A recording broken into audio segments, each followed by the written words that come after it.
Well, look out, y'all.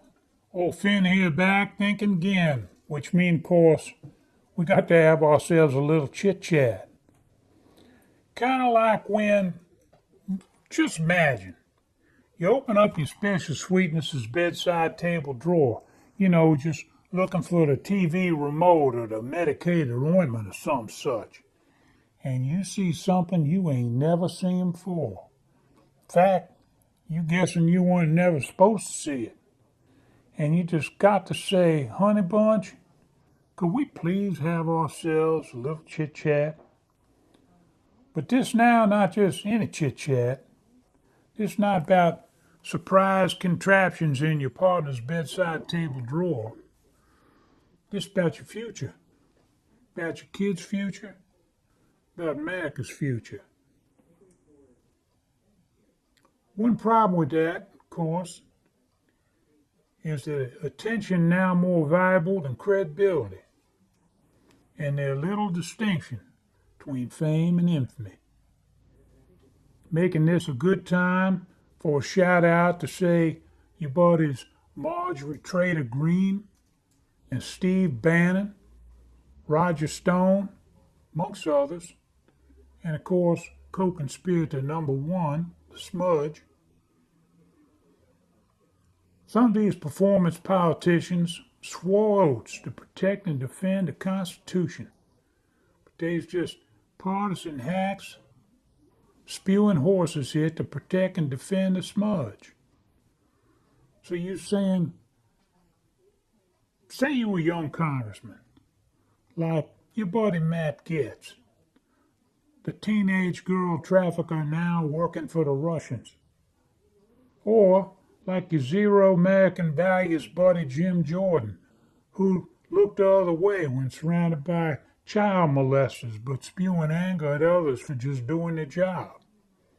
Or even like that attention whore Nancy Mace, who obsessed with getting in front of the camera. Then I remind you what my friend George Shultz said. Remember George, respected Republican, held 3 different cabinet posts. And he said you can't do a good job that town if you want to do the job too much. I reckon there are a lot of reasons you can suck at your job, but it seems these folks clearly do want the job too much, because they really do suck at it. Maybe that's just a coincidence, but like my wise comedian friend Tim Minchin once said, ego is the anesthesia that deadens the pain of stupidity. Anyway, this kind of creative environment breeds a lot of fakery. In fact, if I thought the major media outlets was doing their job, I'd probably be down at the pond with the same bamboo pole I caught catfish with as a kid. I get why they ain't. They're corporations, focused on the bottom line. It's like respected independent journalist Matt Taibbi says, news corporations doing it backward, structuring their programming around what they think their audience want to hear. Which means to me, even important news ultimately get packaged as entertainment. Add a few colorful bells and whistles and maybe some well-groomed presenters and bingo, baby, you got yourself a news organization. That is, a fake news organization. And especially, of course, if you just giving your market segment whatever you think they want to hear. Also seem a lot of the reporting staff either beginners or just models. And forget the harder questions that need addressing. They could at least ask, say, Vivek Ramaswamy, if you think the Smudge's the greatest president of the century, then why was you running against the man? And why you even think yourself presidential timber, Vivek? I mean, nice white teeth, Elvis hair, and you made a bit of do-re-mi.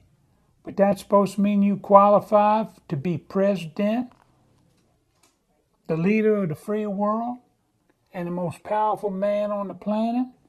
Why you think that? But no one questioned that judgment.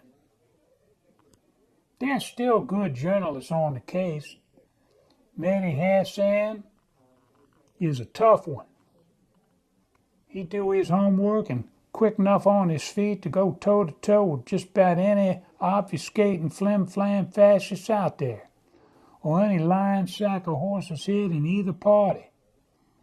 And Fareed Zakaria, class by himself. Many on-air personalities, though, not really journalists, they're just microphone holders. And since corporate news got its own fish to fry, with the internet, hundreds, maybe thousands of volunteers be on the case. And I got more to say about the downside of the internet later, but it can help, and apparently pretty easy to start your own podcast or YouTube channel.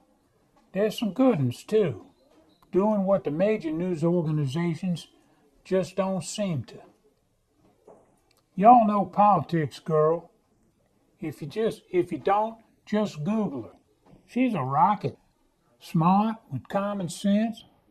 She's also admonished corporate news, telling them they may want to try reality television instead of news, because folks want important issues broke down and explained in simple and honest ways that make sense. So they live in a big hole in the market, she says, where contextual facts and truth should be. There those two are again, facts and truth. Rearing their heads ever so brief, even when they's missing in action. But as Politics Girl said about many in the media, you talk so much, but you say so little. But that the cheapest way, read corporate bottom line, to get from ad to ad. Well, to Politics Girl, I say, hear, hear. I got no idea what that really mean or where it come from, but it an accolade, and she deserve it. So check out Politics Girl. She worth the time. Point is, there's a lot of noise out there, but it's like a great cacophony of nothing. In fact, the more talking going on seems the less factual and truthful the content. Maybe because the microphone holders is letting the noiseless ones just blather on about their horse's head. Make smart ones like Politics Girl seem like there's the real fourth estate. Kind of make me think, instead of Netflix shows with Stanley Tucci searching for Italy, or Eva Longoria searching for Mexico, old Finn here ought to be launching a special called Searching for Facts and Truth, because they sometimes just MIA. In fact, it's disingenuous and bad faith to claim anything and everything you disagree with is just fake. I kind of wonder why the New York Times ain't sued the Smudge for defamation and falsely characterizing their commercial product, the news, and savaging their credible reputation with his Oscar-worthy rhetorical victimizing. If I criticized my shave cream, Gillette probably see me in court. But them toastrages get away with calling it all fake. Just imagine a con man, flim-flam, shyster, defending himself by claiming something his supporters respect all their lives is fake. And all of a sudden, fake the second most common word in the English language, right after woke. All because they apparently need another shield against reality. Saying something fake, just a fake way to resist truth and facts. Toastrages. Comatose ostriches. No wonder my weary dismal's getting worse and worse. enough to get me to writing, which is okay because that get me to also sipping. But I got to get to gnawing on this truth and facts business. Meantime, keep trying to listen well, learn a lot, be nice to everyone, and have a lot of fun. And remember, it's still a beautiful world, but even better with your help. See you next time.